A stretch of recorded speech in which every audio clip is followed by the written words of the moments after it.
we doing, everybody? It's Jimmy King with WrestleLaunch, and here we are with our Impact review, and at least this one's not terribly late. Well, I'm just kidding. They're both just as late as the other ones are, but because it's been busy the last few days, and it's going to be even busier because today is the first day of WrestleMania 1. But to get back to what we are supposed to be doing, we are talking about Impact. That wasn't live, but Impact from Syracuse. That's what it was. They're from Syracuse, and we start with an Impact video for recapping what happened at Rebellion's pay-per-view in Cleveland. I believe it was last Sunday or Saturday, one of the two. I did a recap video of that, so if you guys want to check out what I think about that, it's going to be over there somewhere. You can't see where my hand's going, but it's going to be over there somewhere. We have the night start off with Nick Nemeth coming out. Sounds like he's going to be on commentary for the opening match, which is going to be AJ Francis and Casey Navarro. These two are former tag team, not champions, but well, maybe they are, but they are two former tag team teammates. They know each other well, from the sounds of it. That's what they told me on commentary. I don't know a lot about them, but I know that. We are reminded, though, that Casey Navarro came back at Rebellion while he's making his entrance. He got a little video. To cause a distraction, which is what ended up happening, so that Nick Nemeth got the win against AJ Francis at Rebellion. So it looks like Casey is here to fight because of that. He's returning. I don't know much about him myself. Like I said, I just know that he's a former tag partner of AJ Francis. He tore his ACL a time ago, and he came back 3 months ahead of time, which is what they tell me. There's a big classic size difference here. AJ Francis is kind of tall and not really, I wouldn't say he's a big guy. I don't want to say he's a fat guy, but he's a big guy, right? He played football. He was an offensive lineman or something like that. He uses his size against Navarro right away. There's a choke slam that gets turned into a hurricane run that I thought was kind of neat. AJ Francis tossing Casey around. He tosses him into the post at one point in time, and I thought that was very well done because of the dung that you hear because of the mics that are on the posts. Casey Navarro goes for a few Olympic slams, which is interesting to see. He does eventually get him up on the ropes and goes from the second rope and does get the Olympic slam from it. Navarro goes out the top rope, and Francis just kind of spears him out of the air at one point in time. Suddenly, though, you see Nick Nemeth come up, and he comes into the ring, starts doing some, or not come, comes up to the ring, starts kind of jaw-jacking a bit, or as he goes for a down payment, Navarro rolls him up into the classic roll-up, and that's going to be the win. We come back from a commercial, and we see EC3 talking about stuff. Talking about exile and tribulations and being in the void, and mentions that he needs to go through Eric Young. Then I guess he will because Eric Young called him out. And I guess that's going to be tonight. So EC3 is going to make his debut at Impact, or his re-debut, or return, however you want to put it. EC3 is back in Impact, or TNA Wrestling on Impact. We go to the ring, and it's the System. Gay. I'm not a big fan of the System. I'm not exactly liking them. The crowd is not very favorable to them either. I do like Brian Myers. I'll admit I do. I like him and Bear, but the other guys, I don't really care much about Eddie Edwards.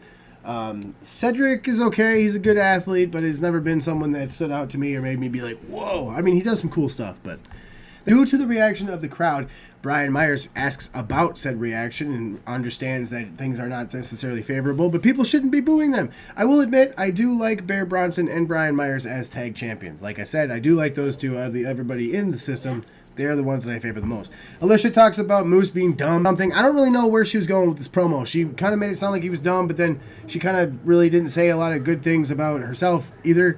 I don't know where that one was going. Cedric comes out about Slater being a cheater because of him using the belt after it was introduced by Cedric, which again, that one doesn't make a lot of sense to me. But ironic timing, of course, because Cedric says he didn't lose, therefore he deserves a title shot. Now, that point, because he was talking to Leon Slater's music starts, and just as he finishes the sentence of needing a title shot, Slater's music starts, and the first thing on Slater's music is okay. So it almost sounds like they're just saying, okay. Slater comes out and says that he's going to slap him up. He says Cedric has a boo-boo face backstage, and because of what he says, we have a boo-boo face chant that starts in the crowd. Eddie Edwards starts hollering about how Moose and Slater won't do what it needs to be done to get the job. And of course, because he's been mentioned, Moose comes out, and he calls Eddie Edwards a bitch. He goes on about how Brian Myers and Bear are somebody else's bitch, and Eddie Edwards is Alicia's bitch, and Cedric's his bitch because Cedric beat him, or it's something along those lines. But basically it all comes down to just everyone's a bunch of bitches.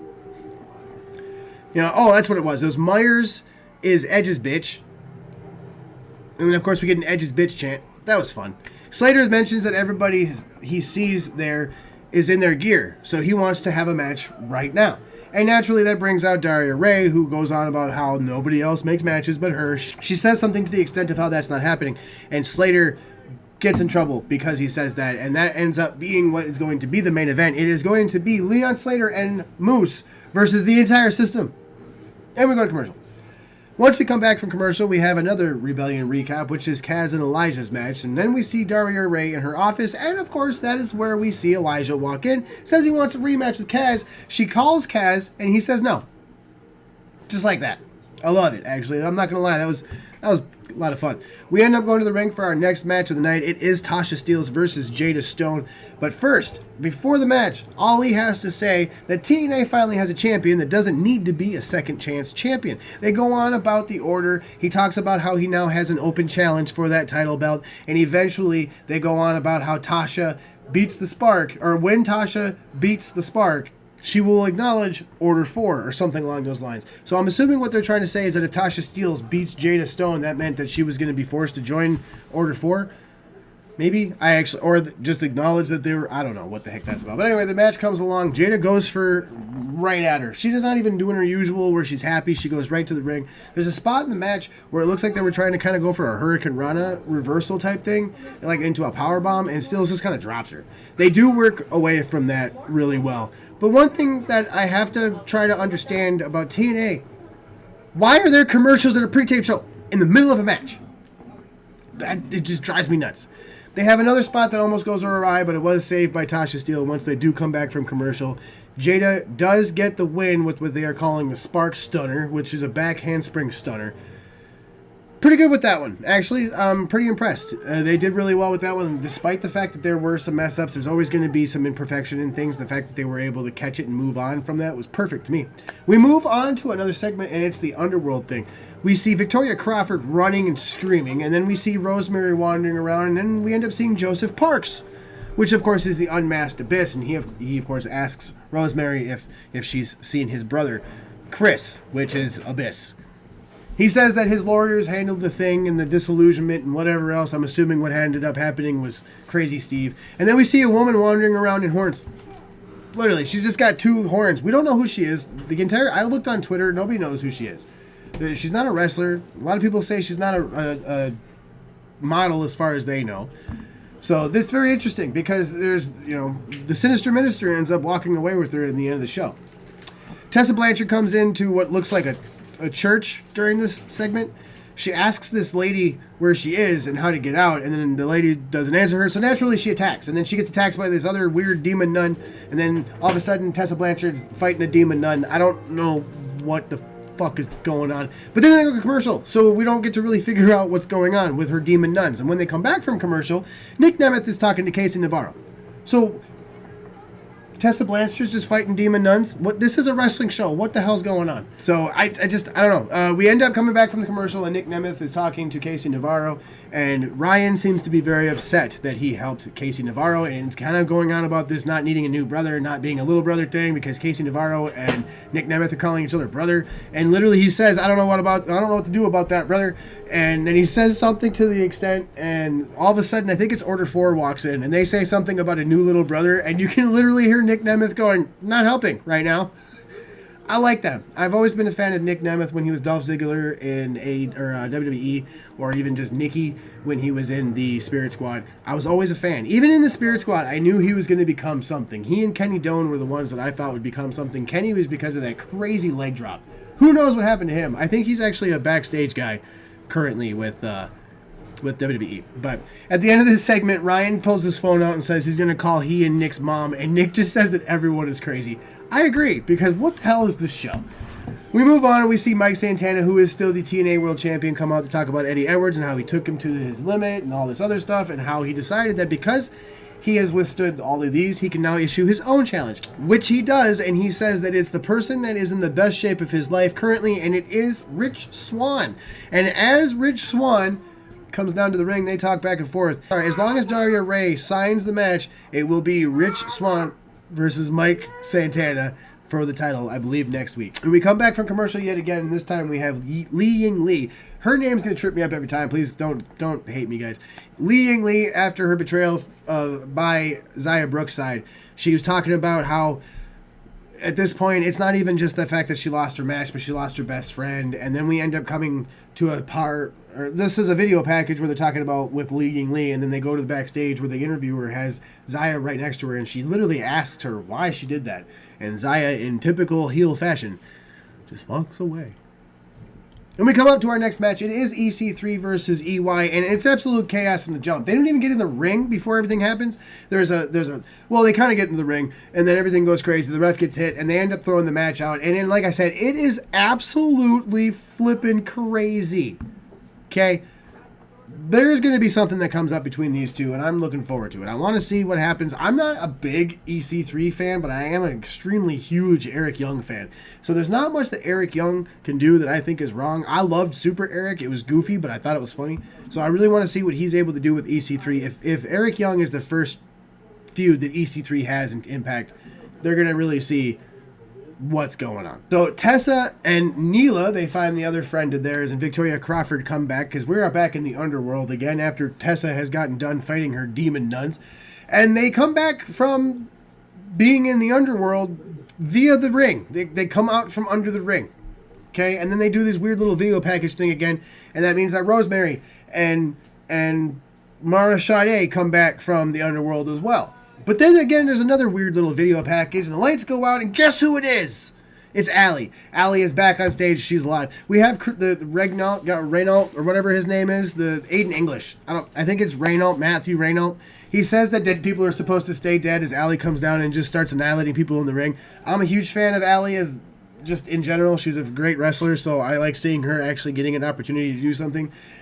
Whether it's goofy or not, I'm just happy to see people being on TV, doing what they love, and getting paid to do it.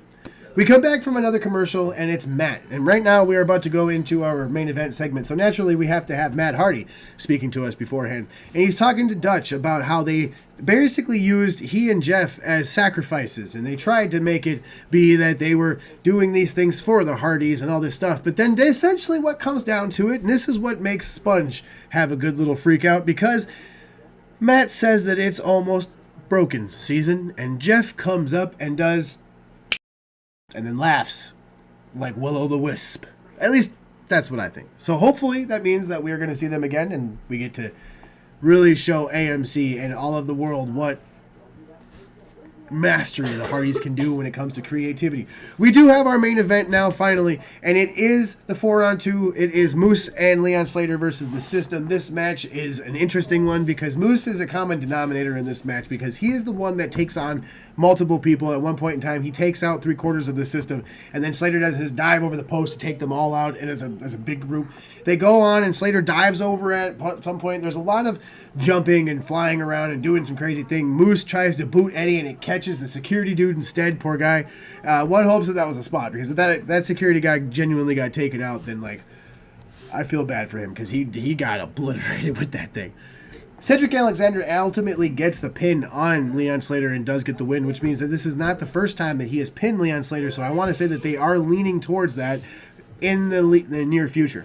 So hopefully that does lead to something. I want to make sure that Tommy Dreamer and Delirious are booking TNA properly, because I know that sometimes they can get lost in the whole story. I don't talk about the wrestlers, I mean the people booking the whole thing. They get lost in what they're trying to do. But that right there has been it for TNA Impact's Thursday night, or the Thursday night Impact review that I'm doing on Saturday afternoon after I get home from work, because I didn't have time to do it Friday or earlier today. Yeah. I hope you guys are all having yourselves a fantastic one. Make sure you like, comment, and subscribe. Like I said, this is Jimmy King with WrestleLaunch. We have a bunch of other things on the channel, so make sure you check them out. We do other videos. We have Paul's rants. We have my reviews. We have Sponge's main podcast that he runs, and hopefully he's going to start his own rants, because I want to just see what these guys have to say, because I have all kinds of ideas and videos that I could do about wrestling, but I love to hear what you guys say. Make sure you comment on these. Let me know what you're thinking of the booking. I'm not going to argue with you, but I will just take what you say into consideration, because that's professional wrestling. It's a lot of fun, and it's everybody, for everybody, by everybody. So, thank you again very much. Again, I'm Jimmy King with WrestleLaunch. Appreciate you. Remember, 4 simple rules. Stay safe, stay sane, stay healthy, and above all else, just love professional wrestling. I'm out of here.